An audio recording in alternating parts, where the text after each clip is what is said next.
So this video is about congruence and transformations, and in this video we're going to learn to take two congruencies and find one congruent thing that's equal to that, the composite of congruence, and we're going to also just use transformations. This lesson's great because it gives us a practical use for transformations, and that is we use them to determine whether or not two figures are congruent. Now, the composition of transformations, what does that mean? The composition of transformations means one transformation followed by another transformation. Okay, so when you have two transformations that follow after each other, that's called a composition. Now, transformations can be isometries. Remember, isometry is when the new shape is congruent to the old shape. If they're congruent, then that's an isometry. So what if you have a composition of isometries?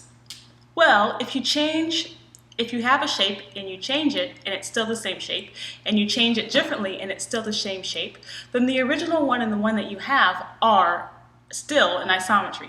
So the composition of two isometries is again an isometry. So now we start talking about some specific compositions.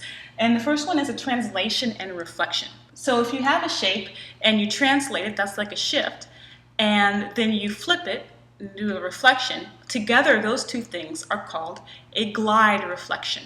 Okay, so the first thing that happens is that the shape is reflected over the x-axis. And now we're going to need to shift it. We need to do a translation, and then we have to move it over 5 spaces with a translation till it reaches the new shape. So we can see in our example that the glide reflection that we saw really broke down into a reflection over the x-axis and a translation of 5, 0. You can break a glide reflection down into parts. You can also break down a translation or a rotation. Any translation or a rotation can be broken down as equivalent to the composition of two reflections. So, the manner in which those reflections are made tells you whether or not you're going to get a translation or a rotation. First of all, if you're reflecting over two lines that are parallel, then you're going to have a translation. Okay, let's look at an example of that. Okay, so here's the triangle ABC. I'm going to make two reflections. First, I'm going to reflect it over the y-axis, and then I'm going to reflect it over the line x equals -4. Those two lines are parallel. When we reflect the triangle over the two parallel lines, we'll have to see what kind of transformation we get. So let's reflect it over the first line. Now let's reflect it over the line x equals -4. How does the original one compare to the one in blue?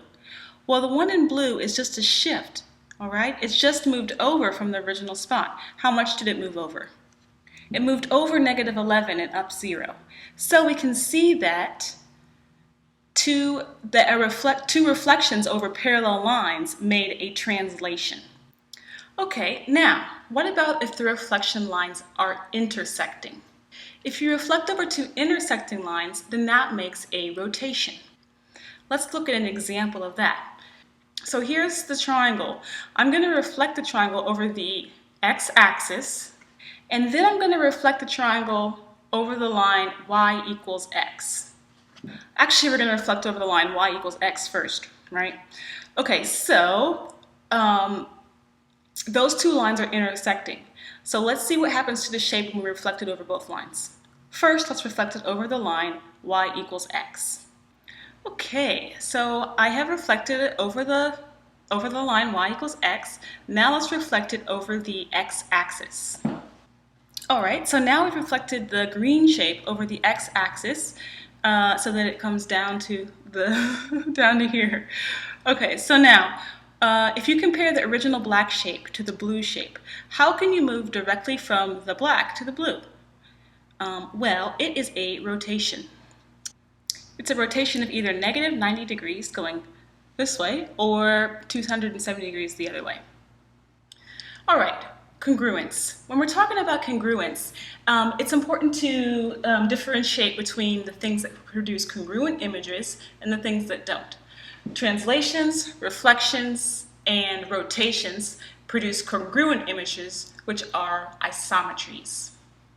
And the only transformation that we've studied that's not an isometry is anything that has to do with stretching, dilations. Now, the dilation has to be getting bigger or smaller in order to not be an isometry. If the dilation was just of 1, then it would be exactly the same size, right? So any dilation where it's not just multiplying by 1, anything besides 1, it's not going to be a congruent image. You can prove that two figures are congruent if you can describe the transformation that moves one shape onto the other. You can prove two figures are congruent by describing one or more transformation that maps one figure onto the other.